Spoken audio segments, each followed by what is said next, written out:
Hello guys, bersama saya lagi dalam Alright Nopod Channel. So terkini sahabat-sahabat semua, Wan Faizal menjadi raja klaim. Pada jadi dengan Wan Faizal ini tidak habis-habis. Kononnya beliau lah yang terpaling bijaksana. Apa yang dilakukan oleh Perdana Menteri, katanya dia yang cadangkan, dia yang ideakan. Hebat sangat Wan Faizal ni. Dan terkini adalah kenyataan daripada Pesuruhjaya SPRM Azam Baki berkaitan dengan penyiasatan kes ataupun skandal Wan Bestarinit yang dikatakan membabitkan Presiden Parti Bersatu iaitu Muhyiddin Yassin. Jadi sahabat semua, untuk perkara yang pertama ini saya ingin kongsikan bersama dengan anda kenapa dikatakan Wan Faizal ini mendapat gelaran baru iaitu Raja Klaim. Jadi Wan Faizal klaim dah sebut 3 bulan lepas apa yang PMX utarakan.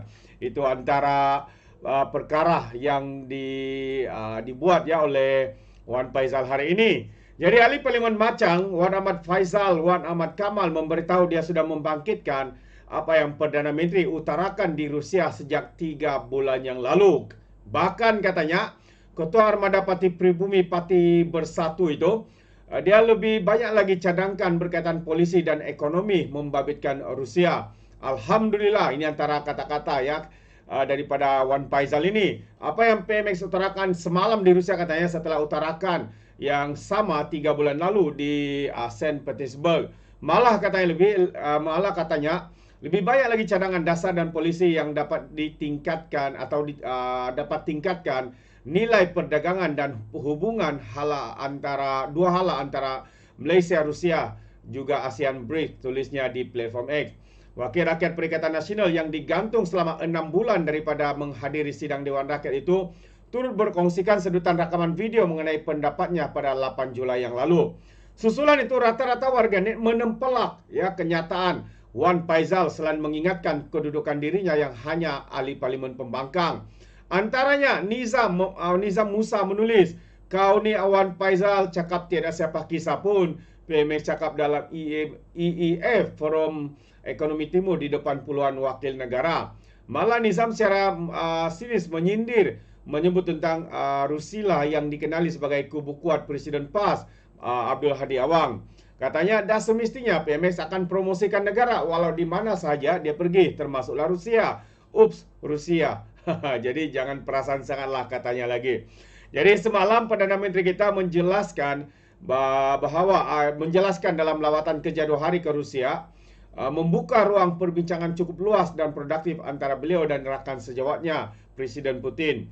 Datuk Seri Anwar Ibrahim juga memberitahu bahwa Putin mengundangnya secara pribadi menghadiri sidang kemuncak BRICS, yaitu satu organisasi antara kerajaan Brazil, Rusia, India, China dan Afrika Selatan di Kazan bulan depan pada 22 hingga 24 Oktober.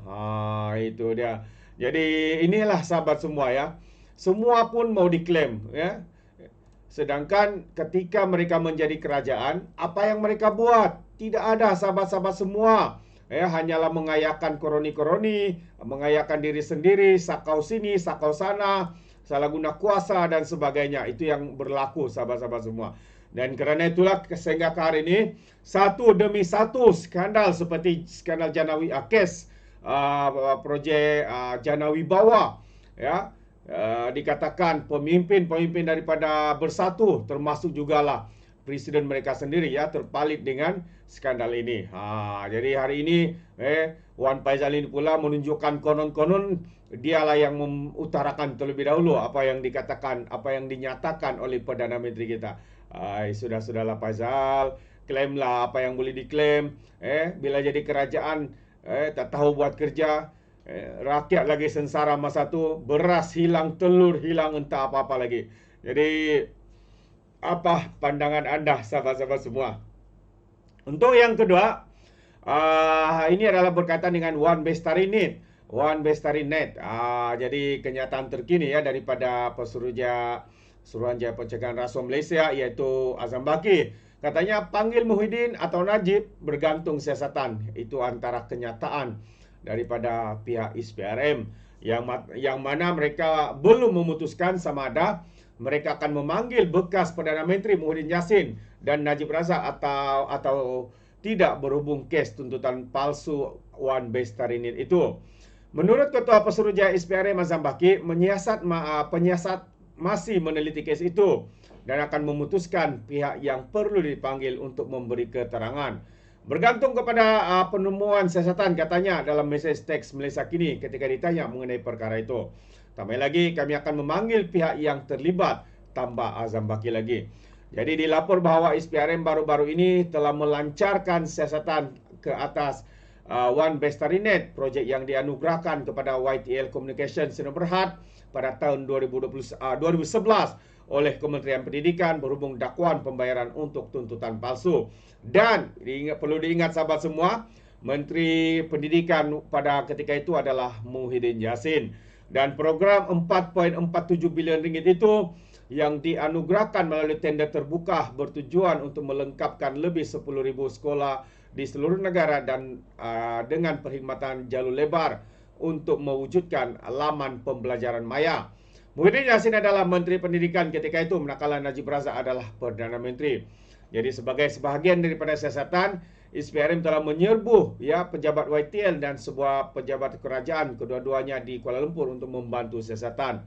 Menurut sumber ISPRM, dalam serbuan itu beberapa dokumen telah dirampas dan ISPRM sedang berusaha mengenal pasti saksi untuk dipanggil bagi keterangan dan membantu siasatan. Siasatan juga lebih cenderung kepada dakwaan dokumen tuntutan yang dikemukakan mengandungi butiran palsu melibatkan pembayaran kira-kira RM2.7 bilion ringgit, kata sumber itu lagi. Satu lagi fokus siasatan adalah mengenal pasti unsur jenayah lain di bawah akta ISPRM. Tambah sumber itu dalam projek Wan Bestari Net dijangka siap dalam tempoh 15 tahun dalam fasa yang ketiga. Walau bagaimanapun, projek itu dibelenggu dengan isu-isu yang terdiri daripada aduan tentang ketersambungan yang perlahan selain percanggahan kewangan. Nur Jazlan Muhammad yang merupakan pengurusi jawatan kuasa kira-kira wang negara PAC pada tahun 2015 menyifatkan fasa pertama projek itu sebagai gagal, memandangkan pelaksanaannya yang begitu lemah. Laporan audit Ketua Negara pada 2018 juga berkata program itu kurang daripada indeks prestasi utamanya dan Kementerian Pendidikan gagal mempertimbangkan cadangan makmal pengurusan nilai. Jadi itu antara kenyataan daripada Azam Baki dan juga daripada pihak PAC itu sendiri. 2018 menyatakan bahwa perkara itu gagal dan sebagainya. Tapi yang lebih mengherankan, kenapa ketika Muhyiddin menjadi bertanggung jawab ketika Muhyiddin bertanggung jawab sebagai Menteri Pendidikan dan ketika di dalam kerajaan Pakatan Harapan sehingga dikatakan Dr. Mazli Malik dipecat hanya kerana tidak mahu mengikuti arahan daripada Muhyiddin untuk meneruskan projek itu. Akhirnya seperti mana yang didedahkan oleh Dr. Mazli Malik, beliau dipecat kerana atas desakan daripada Muhyiddin Yassin. Itu antara perkara yang amat-amat mengejutkan kita.